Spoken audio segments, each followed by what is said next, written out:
6월 25일 수요일 역대상 25장 1절로 31절 찬양하는 레위인들입니다.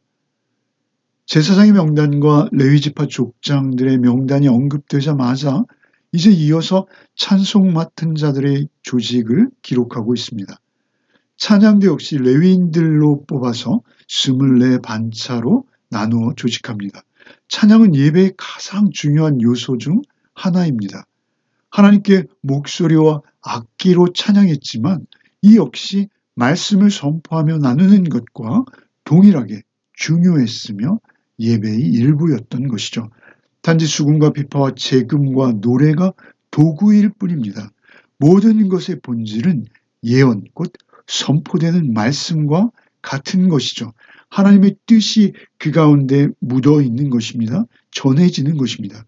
하나님께서 함께 역사하시며 영적 전쟁의 선봉장으로서 찬양대가 서게 되는 것이죠. 먼저 1절로 7절을 읽겠습니다.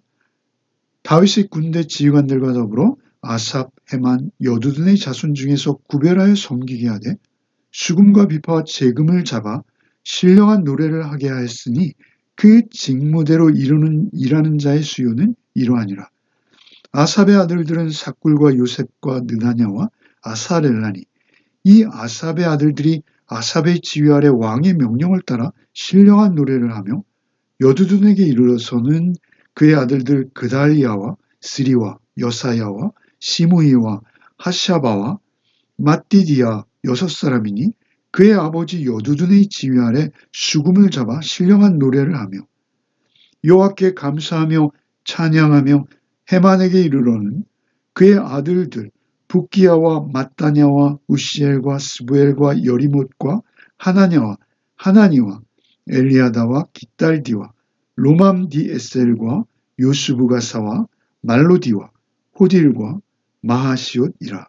이는 다 헤만의 아들들이니 나팔을 부는 자들이며 헤만은 하나님의 말씀을 가진 왕의 선견자라. 하나님의 헤만에게 14아들과 3딸을 주셨더라. 이들이 다 그들의 아버지 지휘 아래 재금과 비파와 수금을 잡아 여호와의 전에서 노래하며 하나님의 전을 섬겼으며 아삽과 여두둔과 헤만은 왕의 지휘 아래 있었으니 그들과 모든 형제 곧 여호와 찬송하기를 배워 익숙한 자의 수요가 288명이라.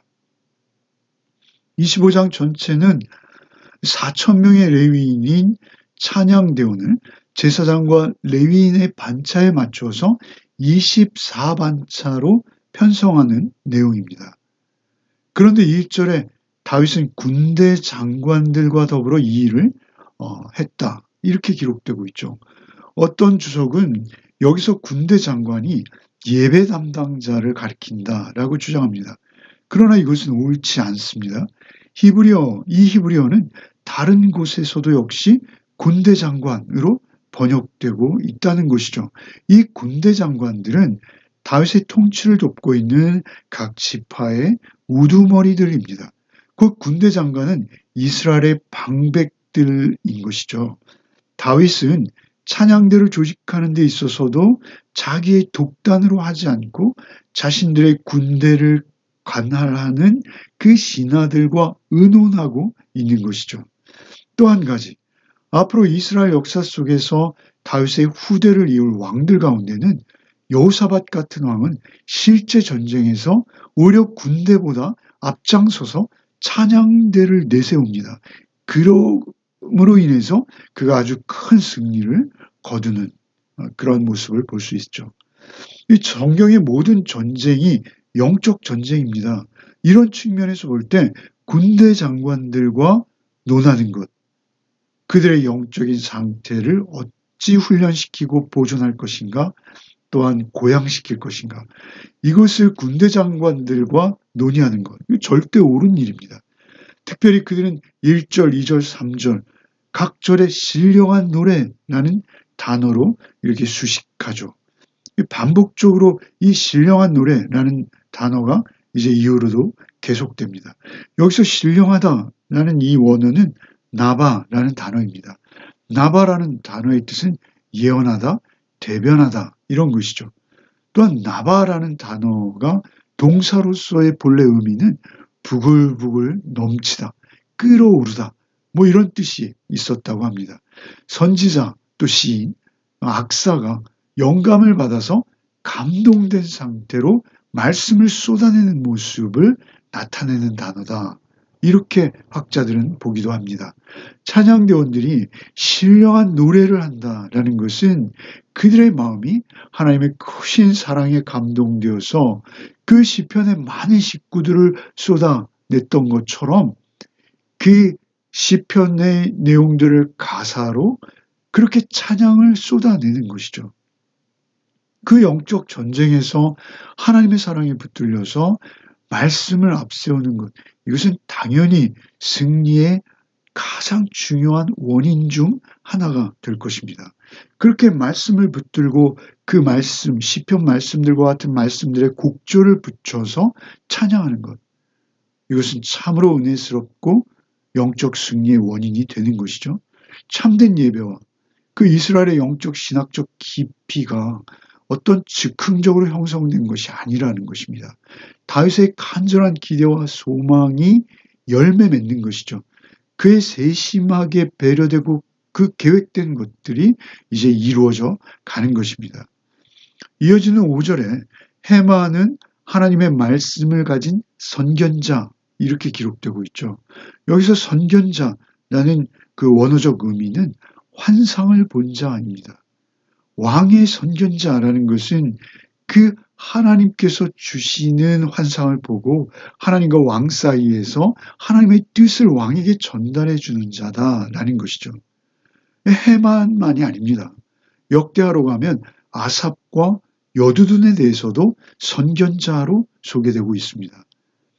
그렇지만 그래도 나단이라든지 갓과 같이 본격적인 선견자, 하나님의 뜻을 전하는 전문 선견자들은 아니었던 것이 분명하죠.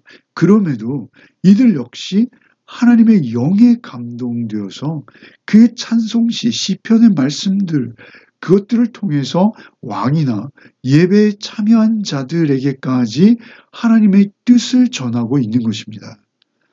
시편에 이들에게 엄청나게 은혜롭고 때로는 깊은 깨달음도 주는 그 노래들, 그 노래들이 풍성하게 울려 퍼지게 되는 것이죠. 이들을 통해서 은혜가 전해져 가는 것입니다.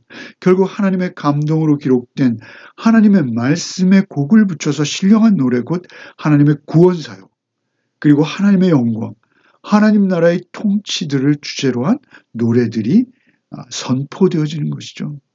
그런 의미에서 찬양 사역은 예언 사역, 곧 말씀을 선포하고 증거하는 사역과 많이 다르지 않은 것입니다.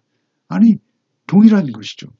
이어지는 내용은 아삽, 헤만, 여두둔, 이 세 명의 주요 지휘관들을 중심으로 해서 288명의 숙련된 음악가들이 이제 24개, 24개의 반열로 나누어 조직되는 내용들이 이어 기록되는 것이죠. 7절로 31절을 읽겠습니다.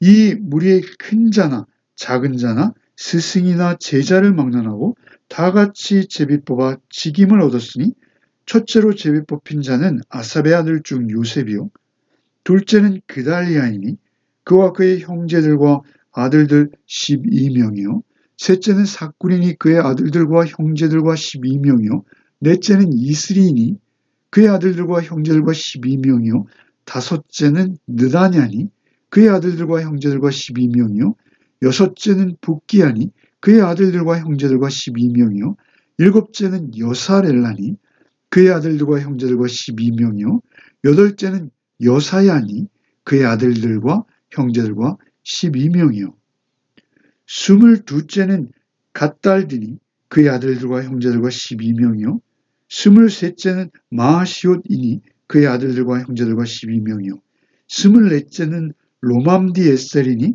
그의 아들들과 형제들과 12명이었더라. 이제 앞서 7절에 288명의 찬양사역자들을 24반열, 24반열로 나누는 것이죠. 제비를 뽑아서 그 순서를 정하는 것입니다. 이제 그들이 조직된 순서에 따라서 예배를 섬기는 것이죠. 누가 먼저 되고 누가 나중인가 중요하지 않습니다. 나누어지는 기준은 오직 각자의 재능이나 개성이 아닙니다. 오직 제비 뽑아서 정하는 것이죠. 하나님께서 그들 모두를 동등하게 섬기도록 하시는 것입니다. 모든 것을 공평하게, 어떤 사회적 계층적 위화감 없이 하나님의 공정성과 질서를 따라서 겸손과 하나됨을 이루게 하시는 것입니다. 그저 순종과 겸손으로 받아들이고 주신 분량을 따라 섬기는 것이죠. 8절에 이 무리의 큰 자나 작은 자나 스승이나 제자를 막론하고 다 같이 제비 뽑아 직임을 얻었으니 이렇게 기록되고 있죠. 예배는 서열이 아닙니다. 순종과 겸손으로 모두가 하나님 앞에 동등하게 서는 것이죠. 봉사의 자리에서 인간적인 우월감이나 열등감은 철저히 배제되는 것입니다. 오직 하나님께서 주신 그 부르심에 순종하는 겸손한 태도만이 요구되는 것이죠. 결국 그들의 모든 봉사가 궁극적으로 하나님을 향한 것이요, 개인의 어떠함은 오히려 철저히 감춰지는 것입니다. 이 원칙은 모든 신앙 공동체에서 신성한 부르심과 봉사를 이해하는 어떤 근본적인 토대가 되는 것이죠. 역대상 25장은 오늘날 우리 교회들에게 예배와 찬양의 중요성을 다시금 일깨워 주는 것입니다. 찬양은 단순히 예배의 한 순서가 아니라 곡조 있는 설교요, 예언으로서 하나님의 지혜를 전달하고 공동체를 세우는 중요한 은혜의 통로가 된다라는 것입니다. 찬양은 예언적 목소리와 진리를 전달하며 공동체 안에서 하나님의 임재하심을 더욱 충만히 경험케 하는 은혜의 통로가 되어야 하는 것이죠. 아무리 강조해도 지나치지 않은 것입니다. 찬양을 인도하는 경우나 찬양을 따라 부르는 단순히 참여하는 자나 모두가 찬양 속에 깃든 그 의미와 뜻을 묵상하며 기도하는 마음으로 참여하는 것입니다. 찬양은 말씀이며 기도인 것입니다. 우리가 은혜 받고 누리는 가장 중요한 통로 가운데 하나인 것이죠. 찬양은 단순한 음악이 아니라 말씀 담은 예언이요, 하나님의 진리를 선포하는 도구라는 것을 결코 놓쳐서는 안 됩니다. 하나님께서 찬양 가운데 임재하시며 그 찬양을 통해서 우리 공동체를 새롭게 하시고 영적 전쟁에서도 승리를 주시는 것입니다. 오늘도 우리의 입술과 우리의 심령에 찬양이 머물러야 하는 것입니다. 삶의 모든 순간이 예배가 되고 진리가 되고 선포가 되는 것이 찬양의 통로로 실현되어지기를 축복합니다. 오늘도 저와 여러분의 입가에서 찬양이 떠나지 않는 하루가 되기를 바랍니다. 기도하겠습니다. 주님, 우리의 입술에 찬양이 머물게 하여 주시옵소서. 우리의 삶이 찬양이 되게 하여 주시옵소서. 다윗과 같이 말씀 위에 세워진 찬양의 영성을 우리 안에 회복시켜 주시옵소서. 성령의 감동으로 찬양할 때마다 우리 교회 안에 또한 내 안에 하나님의 뜻이 선포되어지고 주의 나라가 임하는 복이 있게 하여 주시옵소서. 오늘 하루도 전적으로 찬양의 삶이 되기를 원하오며 예수 그리스도 이름 받들어 기도하옵나이다. 아멘.